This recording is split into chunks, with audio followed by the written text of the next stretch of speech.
ಅಯ್ಯೋ! ಈ ಕಂಪ್ನಿ ಲಾಭದಲ್ಲಿ ಹೋಗುತ್ತೋ ಲಾಸಲ್ಲಿ ಹೋಗುತ್ತೋ ಏನೂ ಗೊತ್ತಾಗ್ತಾ ಇಲ್ವಲ್ಲ. ಯಾಕೆ ಈ ಥರ ಆಯಿತು? ನಮ್ಮ ಎಂಪ್ಲಾಯೀಸ್ ಎಲ್ಲ ಚೆನ್ನಾಗೇ ಕೆಲಸ ಮಾಡ್ತಾ ಇದ್ದಾರಲ್ಲ. ಏನಾಯಿತು ನನ್ನ ಕಂಪ್ನಿಗೆ? ಪೂಜಾ ಪೂಜಾ ಎಲ್ಲಿದೆಯಾ? ಬೇಗ ಬಾ ಇಲ್ಲಿ. ಹಾಂ ಹೇಳ್ರಿ, ಏನಾಗಬೇಕಿತ್ತು? ಏನಾಯಿತು? ಕೆಲಸದ ಬಗ್ಗೆ ಏನೋ ಮಾತಾಡ್ತೀನಿ ಅಂತ ಹೋಗಿದ್ರಲ್ಲ, ಹೇಳಿ ಅದೇನಾಯಿತು? ಯಾಕೆ ಇಷ್ಟೊಂದು ಬೇಜಾರಾಗಿದ್ದೀರಾ? ಹೇಳಿ, ನನ್ನ ಹತ್ರ ಹೇಳ್ದಿದ್ದು ಏನಿದೆ? ಹೌದು ಪೂಜಾ, ನಮ್ಮ ಕಂಪ್ನಿಗೆ ಪ್ರಾಜೆಕ್ಟ್ ಏನೋ ಸಿಕ್ತು. ನಮ್ಮ ಎಂಪ್ಲಾಯೀಸ್ ಎಲ್ಲ ಅದನ್ನ ಹೇಗೆ ತೋರಿಸ್ತಾರೆ ಅಂತಲೇ ಗೊತ್ತಾಗ್ತಾ ಇಲ್ಲ. ಅದನ್ನೆಲ್ಲ ಹೇಗೆ ಮಾಡ್ತಾರೆ, ಏನು ಮಾಡ್ತಾರೋ ಅಂತ ತುಂಬ ಟೆನ್ಷನ್ ಆಗ್ತಿದೆ. ಇಲ್ಲ ರೀ, ನಮ್ಮ ಎಂಪ್ಲಾಯೀಸು ತುಂಬ ಒಳ್ಳೆಯದೇ ಮಾಡ್ತಾವ್ರೆ. ಎಲ್ಲರೂ ಕೆಲಸನ ತುಂಬ ಅಚ್ಚುಕಟ್ಟಾಗಿ ಮಾಡ್ತಾವ್ರೆ. ನಾನು ಬಂದು ನೋಡಿದಾಗಲೂ ಅಷ್ಟೇ, ತುಂಬ ಒಳ್ಳೆ ಕೆಲಸಗಾರಿದ್ದಾರೆ ರೀ ನಮ್ಮ ಕಂಪ್ನೀಲಿ. ನಮ್ಮ ಎಂಪ್ಲಾಯೀಸ್ ಥರ ಎಂಪ್ಲಾಯ್ ಸಿಕ್ಬಿಟ್ರೆ ಕಂಪ್ನಿ ಎಲ್ಲಿಗೋ ಹೋಗುತ್ತೆ ರೀ. ಇರು ಕಲ್ಪನಾ, ಫೋನ್ ಬಂತು, ಮಾತಾಡ್ತೀನಿ. ಹಲೋ ಸರ್, ಹೇಳಿ. ನಿಮ್ಮ ಕಂಪ್ನಿಗೆ ತುಂಬ ಒಳ್ಳೆಯ ಹೆಸರು ಬಂದಿದೆ. ಹೋ, ಏನು ಹೇಳಿದ್ರಿ ಸರ್? ಹೌದು, ನಿಮ್ಮ ಕಂಪ್ನಿಗೆ ತುಂಬ ಒಳ್ಳೆಯ ಹೆಸರು ಬಂದಿದೆ. ಹೌದಾ ಸರ್? ನಿಮ್ಮ ಕಂಪ್ನಿ ನಂಬರ್ 1 ಸ್ಥಾನದಲ್ಲಿದೆ. ಹೌದಾ ಸರ್? ನಿಮ್ಮ ಕಂಪ್ನಿ ತುಂಬ ಲಾಭ ಮಾಡಿದೆ. ಹೋ ಯಸ್. ಹೋ, ಏನು ಗೊತ್ತಾಯ್ತಾ? ನನ್ನ ಕಂಪ್ನಿ ನಂಬರ್ 1 ಸ್ಥಾನದಲ್ಲಿದೆ. ಈ ವರ್ಷ ನಂಬರ್ 1 ಸ್ಥಾನದಲ್ಲಿದೆ. ನಾನು ಹೇಳಿಲ್ವ ರೀ, ನಾವು ನಂಬಿದ ಭಗವಂತ ನಮ್ಮ ಕೈ ಬಿಡೋದಿಲ್ಲ. ನಮ್ಮ ಎಂಪ್ಲಾಯೀಸ್ ಇದ್ದಾರಲ್ಲ, ತುಂಬ ಅಚ್ಚುಕಟ್ಟಾಗಿ ಕೆಲಸ ಮಾಡ್ತಾರೆ ರೀ. ಬಂದಿರೋ ಲಾಭದಲ್ಲಿ ಎಂಪ್ಲಾಯೀಸ್ಗೂ ಹಂಚಿ ಬೋನಸ್ ಅಂತ ಕೊಡಿ, ಅವ್ರಿಗೂ ಖುಷಿ ಆಗುತ್ತೆ.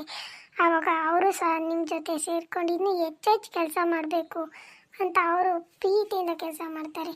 ಯಾರೇ ಆದರೂ ಪ್ರೀತಿಯಿಂದ ಕೆಲಸ ಮಾಡಿದ್ರೆ ಮಾತ್ರ ಆ ಥರ ದೊಡ್ಡ ಹೆಸರು ಮಾಡೋದಕ್ಕೆ ಸಾಧ್ಯ. ನಾವು ಎಂಪ್ಲಾಯೀಸ್ಗೆ ಅಂದರೆ ಅವ್ರಿಗೆ ಬೋನಸ್ಸು ಎಲ್ಲ ಕೊಡ್ತಾ ಹೋದರೆ ಅವ್ರಿಗೂ ಸಹ ಖುಷಿಯಾಗಿ ಅವರು ಹೆಚ್ಚೆಚ್ಚು ಕೆಲಸ ಮಾಡ್ತಾರೆ. ಅದೇ ನಾವು ಮಾಮೂಲಿ ಸಂಬಳನೇ ಕೊಟ್ಟರೆ ಅವರಿಗೂ ಸಹ ಉತ್ಸಾಹ ಕಮ್ಮಿ ಆಗುತ್ತೆ. ಹೌದು, ನಾನೀಗ ಹೋಗಿ ಅದೇ ಹೇಳ್ತೀನಿ. ನಮ್ಮ ಮ್ಯಾನೇಜರ್ ವತ್ಸಲಂಗೆ ಹೇಳಿದ್ರೆ ಎಲ್ಲ ಅವಳೇ ನೋಡ್ಕೋತಾಳೆ. ನನಗಂತೂ ತುಂಬ ಖುಷಿ ಆಗ್ತಿದೆ. ಈ ಖುಷಿಗೆ ಎಲ್ಲರಿಗೂ ಬೋನಸ್ ಕೊಡ್ತಿದ್ದೀನಿ. ನೋಡಿ, ಎಲ್ಲರೂ ನಮಗೆ ಒಪ್ಪಿಸಿರೋ ಈ ಪ್ರಾಜೆಕ್ಟ್ನ ತುಂಬ ಅಚ್ಚುಕಟ್ಟಾಗಿ ಮಾಡಬೇಕು. ಎಲ್ಲರಿಗೂ ಹೇಳ್ತಾ ಇದ್ದೀನಿ. ಮ್ಯಾನೇಜರ್ ಪೋಸ್ಟಾಗಿ ಇದ್ದೀನಿ ಅಂತ ಇವತ್ತು ಏನು ದಿಮಾಕು ಅಂತೀಯ? ನನ್ನ ಕೈಗೆ ಏನಾದರೂ ಸಿಕ್ಕಿದ್ರೆ ಚಿಚ್ಚು ಪುಡಿ ಮಾಡೋಕೆ ಬಿಡೋಣ ಅನ್ಸುತ್ತೆ. ಆ ಬಾಸು ಹಂಗೆ, ಇವಳು ತಲೆ ಮೇಲೆ ಹೊತ್ಕೊಂಡು ಕುಣಿಸ್ತಾರೆ ಹಂಗೆ. ನನ್ನನ್ನು ಮ್ಯಾನೇಜರ್ ಮಾಡಿದರೆ ಈ ಪರಿಸ್ಥಿತಿ ಬರ್ತಿತ್ತ? ಹೌದು ಮೇಡಮ್, ಬಾಸ್ ನಮ್ಮನ್ನೆಲ್ಲ ನಂಬಿ ಈ ಕೆಲಸನ ನಮ್ಗೊಳಿಸಿದ್ದಾರೆ. ನಮ್ಮ ಟೀಮ್ ಎಲ್ಲ ಸೇರಿ, ನಾವೆಲ್ಲರೂ ಸೇರಿ ಚೆನ್ನಾಗಿ ಅಚ್ಚುಕಟ್ಟಾಗಿ ಕೆಲಸ ಮಾಡಿ ಅವ್ರನ್ನ ಮೆಚ್ಚುಗೆ ಗಳಿಸ್ಬೇಕು ಮೇಡಮ್. ಹೌದು ಮೇಡಮ್, ನಾವೆಲ್ಲ ಒಂದೇ ಟೀಮಲ್ಲಿ ಇದ್ದೀವಿ. ಹಾಗಾಗಿ ಕೆಲಸನೂ ಬೇಗ ಬೇಗ ಸಾಗ್ತಿದೆ. ನಾವು ಬೇಗ ಬೇಗ ಮಾಡಿ ಮುಗಿಸಿದ್ರೆ ನಮ್ಮ ಕಂಪ್ನಿಗೆ 1ನೇ ಸ್ಥಾನಕ್ಕೆ ಕರ್ಕೊಂಡೋಗಿ ಹೋಗೋಣ ಮೇಡಮ್. ಎ ಸೆಕ್ಷನಲ್ಲಿ 20 ಜನ ಇದ್ದೀರಾ, ಬಿ ಸೆಕ್ಷನಲ್ಲಿ 20 ಜನ ಇದ್ದೀರಾ, ಆದರೂ ಇಷ್ಟೊಂದು ಲೇಟ್ ಮಾಡ್ತಾ ಇದ್ದೀರಾ? ಏನಾಯಿತು? ಒಂದು ಪ್ರಾಜೆಕ್ಟ್ ಮಾಡೋದಕ್ಕೆ 1.5 ತಿಂಗಳು ಬೇಕಾ? ಏನು ಇಷ್ಟೊಂದು ದಿನ ಮಾಡ್ತಾ ಇದ್ದೀರಲ್ಲ ನನ್ನ ಟೀಮ್ ಆಗಿ ನೀವು? ಓ ಮೈ ಗಾಡ್. ಹೌದು ಮೇಡಮ್, ಈ ಸತಿ ಯಾಕೋ ಜಾಸ್ತಿ ದಿನ ತಗೋತಾ ಇದೆ. ಆ ಪ್ರಾಜೆಕ್ಟ್ ಮಾಡ್ತಾಯಿದ್ದೀವಿ ಮೇಡಮ್, ಎಲ್ಲರೂ ಕಷ್ಟಪಟ್ಟೆ ಮಾಡ್ತಾಯಿದ್ದೀವಿ. ನಮ್ಮ ಟೀಮಲ್ಲಿ ನಾನೇ ಹೆಡ್ ಆಗಿರೋದ್ರಿಂದ ಈ ಮಾತು ನಾನು ಹೇಳ್ತಾ ಇದ್ದೀನಿ ಮೇಡಮ್. ತುಂಬಾ ಕಷ್ಟಪಡ್ತಾ ಇದ್ದಾರೆ ನಮ್ಮ ಎಂಪ್ಲಾಯೀಸ್. ನೀವು ಬೇಜಾರಾಗಬೇಡಿ ಮೇಡಮ್, ನಮ್ಮ ಕಂಪ್ನಿ ಈ ಸಲ ನಂಬರ್ 1 ಸ್ಥಾನಕ್ಕೆ ಬಂದೇ ಬರುತ್ತೆ. ನಾವೆಲ್ಲ ಸೇರಿಕೊಂಡು ಆ ಥರ ಮಾಡೋಣ.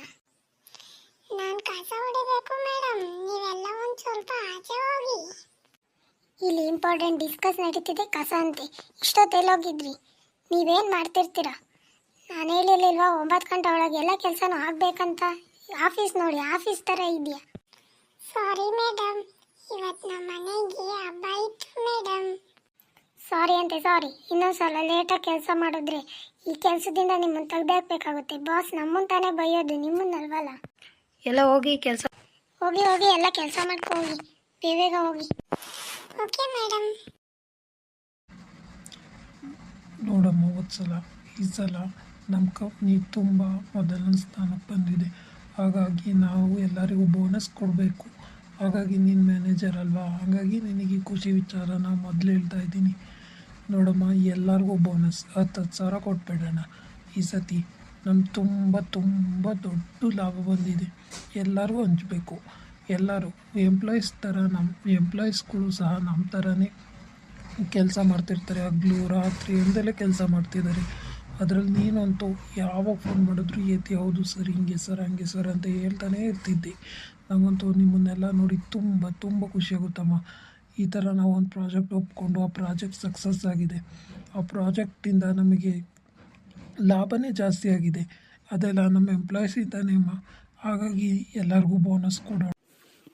ಹೌದು ಸರ್, ಎಂಪ್ಲಾಯೀಸ್ ಇದ್ದರೆ ಎಲ್ಲ ಸಾಧ್ಯ. ಈಗ ನಾವು ಒಬ್ಬರೇ ಸೇರ್ಕೊಂಡು ಏನೋ ಮಾಡ್ತೀವಿ ಅಂದರೆ ಮಾಡೋಕ್ಕಾಗಲ್ಲ. ನಮ್ಮ ಕಂಪ್ನಿಗೆ ಬಂದಿದ್ದ ಲಾಭದಲ್ಲಿ ನಾವು ಸ್ವಲ್ಪ ಅವರಿಗೂ ಕೊಟ್ಟರೆ ಅವ್ರಿಗೂ ತುಂಬ ಖುಷಿಯಾಗುತ್ತೆ ಸರ್. ಬೋನಸ್ ಅಂತ ಸ್ವಲ್ಪ ಕೊಟ್ಬಿಡಿ. ಆಗ ಅವರು ತುಂಬ ಖುಷಿಯಿಂದ ಹೆಚ್ಚಿಗೆ ಕೆಲಸ ಮಾಡೋಕ್ಕೆ ಹೋಗ್ತಾರೆ. ಅವರಿಗೂ ಅದರಿಂದ ಲಾಭ ಆಗುತ್ತೆ, ನಿಮಗೂ ಅದರಿಂದ ಲಾಭ ಆಗುತ್ತೆ. ನನಗಂತೂ ಈ ವಿಷಯ ಕೇಳಿ ತುಂಬ ಖುಷಿ ಆಯಿತು ಸರ್. ಹೌದಮ್ಮ, ಹೌದು. ನಮ್ಮ ಎಂಪ್ಲಾಯೀಸಿಂದನೇ ಇದೆಲ್ಲ ಸಾಧ್ಯ ಆಗಿದ್ದು. ಅದರಲ್ಲಿ ನಿಂದೇ ಹೆಚ್ಚು ಕಾಂಟ್ರಿಬ್ಯೂಷನ್ ಇದೆ ಕಣಮ್ಮ. ನನಗಂತೂ ತುಂಬ ಖುಷಿ ಆಗ್ತಿದೆ. ಎಲ್ಲರಿಗೂ ಸ್ವೀಟ್ ಹಂಚು. ಇವತ್ತು ಯಾರೂ ಹೊರಗಡೆ ಊಟಕ್ಕೆ ಹೋಗಬೇಡಿ ಅಂತ ಹೇಳು. ನಾನು ಕ್ಯಾಂಟೀನಿಂದ ಊಟ ತರಿಸ್ತಾ ಇದ್ದೀನಿ. ಎಲ್ಲರಿಗೂ ಬಿರಿಯಾನಿ ಊಟ fix. Thank you sir, thank you so much. ಎಲ್ಲ ಎಂಪ್ಲಾಯೀಸ್ ಕಡೆಯಿಂದ ನಾನು ನಿಮಗೆ ಥ್ಯಾಂಕ್ ಯು ಹೇಳ್ತಾ ಇದ್ದೀನಿ. ಎಲ್ಲರಿಗೂ ಬೋನಸ್ ಅಂತ ಕೊಟ್ಟರೆ ಆ ಬೋನಸ್ಸಿಂದ ಅವ್ರಿಗೆ ಏನಾದರೂ ಕಷ್ಟ ಇದ್ದರೆ ಉಪಯೋಗ ಆಗುತ್ತೆ sir. Thank you very much sir. ಪ್ರತಿಯೊಬ್ಬ ಎಂಪ್ಲಾಯಿಯು ನಮ್ಗೆ ಹುಷಾರಿಲ್ಲ ಹಂಗೆ ಹಿಂಗೆ ಅಂತ ಏನು ಹೇಳ್ದಲೇ ಬಂದು ನಮ್ಮ ಈ ಪ್ರಾಜೆಕ್ಟ್ನ ಪೂರ್ತಿ ಕಂಪ್ಲೀಟ್ ಮಾಡಿದ್ದಾರೆ ಸರ್. ತುಂಬ ಖುಷಿ ಆಯಿತು.